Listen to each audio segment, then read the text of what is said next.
Hello and welcome. This is Angie with thecountryshootcottage.net. So today's video is sponsored by Chester's Craft Paint. So they make a wide variety of products, including little bottles of craft paint, which we're going to use today. So we're going to use a wide variety of paint colors today. And what are we going to make? We are going to make this Halloween and fall sign, all with Chester's Craft Paint and some vinyl that we're going to cut on the Cricut in order to mask off the sign areas. So let's get started on the project. So the supplies you'll need are your wood sign itself. So the sign comes just like this. It even has a hanger at the top. You could also put it on a stake and then put it in the ground. Then you'll need some vinyl, and we're actually going to use the vinyl as a stencil. So it doesn't matter what color it is. So I'm just going to use this gold. And then you'll need Chester's Craft Paint in a variety of colors. So the colors you use are completely up to you. I'm going to use a wide range of colors, and so I'm going to paint the sign first, then put the stencil down, and then paint the entire sign over with white. So the sign itself will look white with colored letters when we're finished with it. So it's a kind of a different technique, but really cool when it gets done. So let's start painting. So what I did is decided an order for the signs themselves and then a color for each of the signs, and so I'm just going to paint those in that color. Now I think one coat will be more than enough for this sign. I want like a rustic appearance, not overly rustic but kind of rough looking just because it's Halloween. So I'm not necessarily worried about like 100% coverage. If there's a few gaps in the paint, it'll be absolutely fine.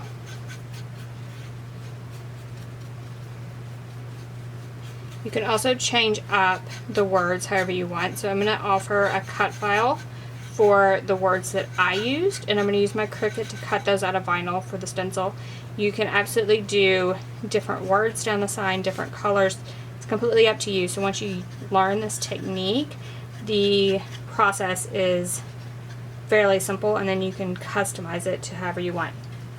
Now, if you're going to put this sign outside, I would paint all surfaces, so the front and the back. So I'm going to paint the front right here on the video, but if I was going to use this outside, I would turn it around and paint the back as soon as this front is dry.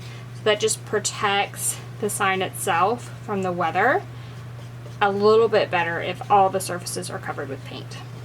So just continue to paint your sign these solid colors. And this is actually one coat on each of these boards. So I have a orange at the top, gold metallic in the middle, and I have a color called brownie at the bottom. This one I'm doing right now is stop sign, and then I'm going to do a black on that second one.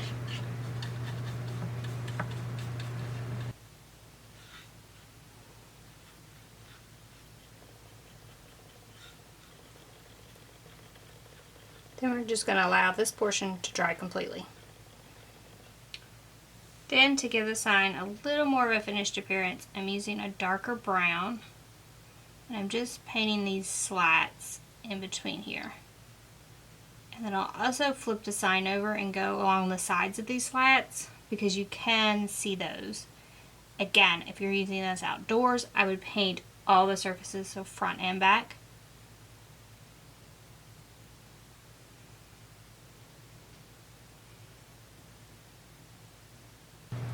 Alright, so while our paint dries on our sign, I actually cut the stencils from vinyl using my Cricut machine. So I have a cut file on thecountryshootcottage.net, and you can find a link for that in the description for this video. And then we just want to weed away all the excess. So we want to weed away around all of the letters as well as the centers of the letters. And then we'll use transfer tape to add these to our sign, paint over them, and then remove them back off. So I'm using a gold, but it doesn't matter because the color won't matter when we put it on the sign. We actually will just be painting over it and then peeling it back off and using it as like a stencil or a mask in this case on the sign. So I'm just going to repeat for all of my sign pieces. So we're going to use transfer tape to put the vinyl on our sign, and we'll just do the top one first. So the top one is our pumpkin patch, and I'm just going to use one piece of transfer tape and do all of the lettering we're just going to keep reusing it over and over again. So you just want to peel the transfer tape back from the backing paper, and then you just want to put it on your vinyl. And you can use something like a credit card, or Cricut makes these tools, and just sort of push that down a little. Then I like to remove the backing paper from the vinyl instead of trying to do it from the opposite side. Then we'll just peel back this backing paper, and our letters are now on the transfer tape itself.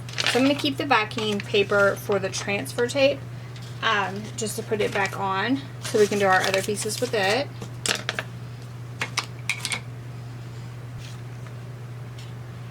And here we have our sign, and it's dry.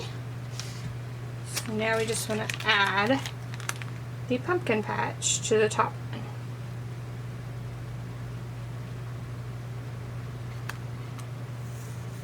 And I mean, we want to make it straight, but you don't have to go overboard with it.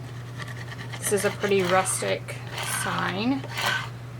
Press it down, and then peel back the transfer tape, making sure that your letters stick to the sign.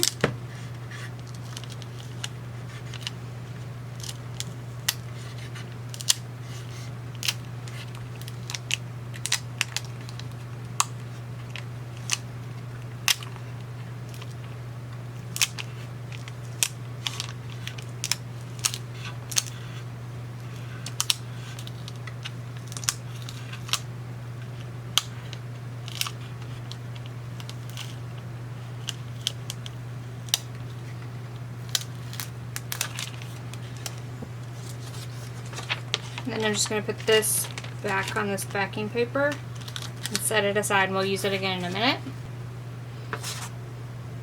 Now we just want to make sure these letters are down really, really well.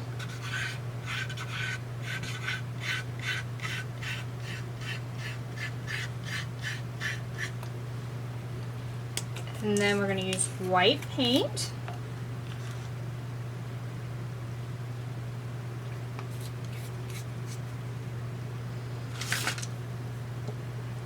And we're going to use a dry brush technique. So we're going to get some paint on the brush and then wipe most of it off on the side. And then we're just going to run quickly over these letters. And if you can see how the paint is not completely covering the orange, it makes a rustic sign with this technique, all without any sanding or any additional work on your part. So just the dry brush and running it over those vinyl letters.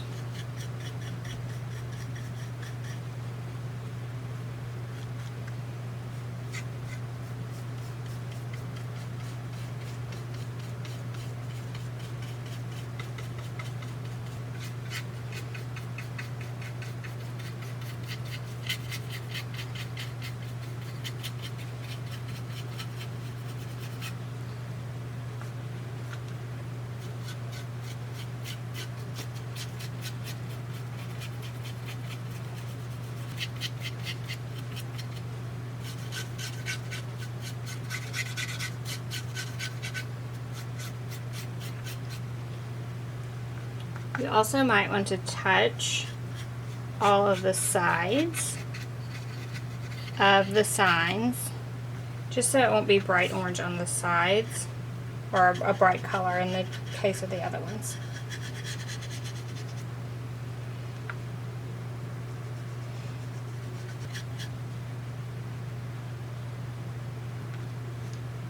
Now that that's covered, you don't even have to wait for this to dry at all. You can just start lifting up the vinyl,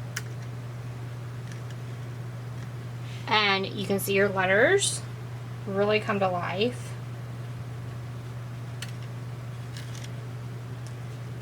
and you get an old, rustic, worn look, all within a couple of minutes, just with paint and a little vinyl to mask.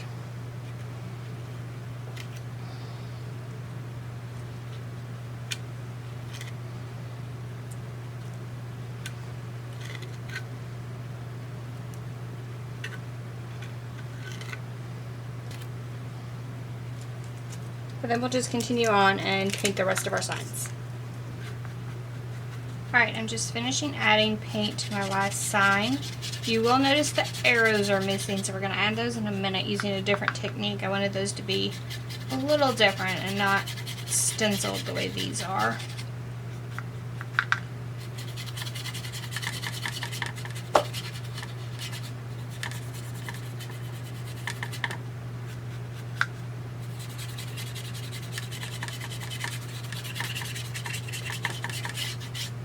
Now we'll just pull off the last bit of vinyl. The other great thing about doing this very light coat of white paint over the top is that it dries super quickly. So this portion of the project goes really fast. It'll dry quickly and then you can add it wherever you're going to put it in your home.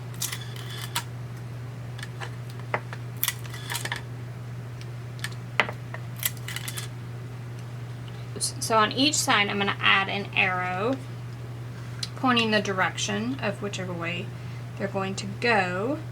So I'm going to use the same type of dry brush technique, but this time with black.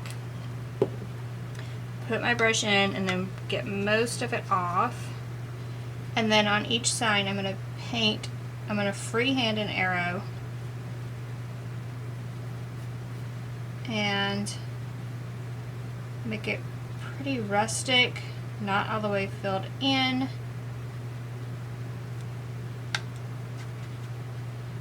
And then some of these, I'm going to make it look like the arrow basically got cut off, since this sign has those worn edges. And if, like in this case, I got a little bit too much black, you can just go over it with some more white. Not a problem at all.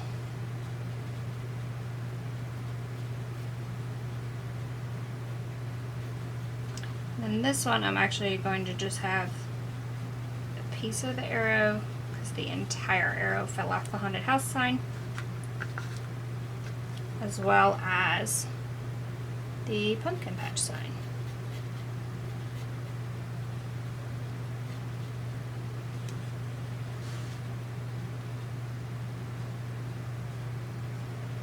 So there you have it. Our sign is complete. All we have to do is let it dry. So it's a pretty easy project, right? All in all, easy project, super cute and pretty big, and perfect for your home decor inside or out for Halloween. So this is actually part of Tester's Crafternoons. So if you don't know what a Crafternoon is, you need to get started doing some. So a Crafternoon is when you get all your friends together and do a fun craft project together. This sign is perfect for that. Dries pretty quickly, so get that first coat of paint on, then everyone cuts out their stuff with the vinyl, starts weeding it, and then by that time the paint's dry, you're ready to add on your stencil. Add that second coat with that white paint over the top, which you do such a light coat, it dries super quick. They go home with a completed sign that's ready to hang in their home. So this is a super fun project, and it can be done in an afternoon. So I love quick and easy projects that make a huge impact and are super cute as well. So pick up some Tester's Craft Paint and wood sign to make your project today. So don't know where to get the wood sign? I'll drop a link in the description for this video. Don't know where to get Tester's Craft Paint? Again, I'll put a link in the description for this video. Want the cut file for the individual signs? I'll put a link for that in the description for this video. Now, I purchased a sign already made, so this piece was already made out of wood. However, you could also make your own, so you could just add boards to, another board or two boards in the back, and just add some boards you have around your house, and then just use the same procedure that I used to make your sign. You might have to resize the cut files, however, if you change the dimensions of the sign. So just be warned about that. So, if you like this video, give us a thumbs up. If you want, you can definitely subscribe to our YouTube channel. We have fun videos all the time. We're going to have 4 testers videos for Halloween crafts. So if you love Halloween crafts, you're definitely going to want to click over and subscribe to our YouTube channel. You'll also want to head over to our YouTube channel to see tons of other great videos, Halloween and other. So thank you all so much for joining me today, and I will see you next week. Bye-bye.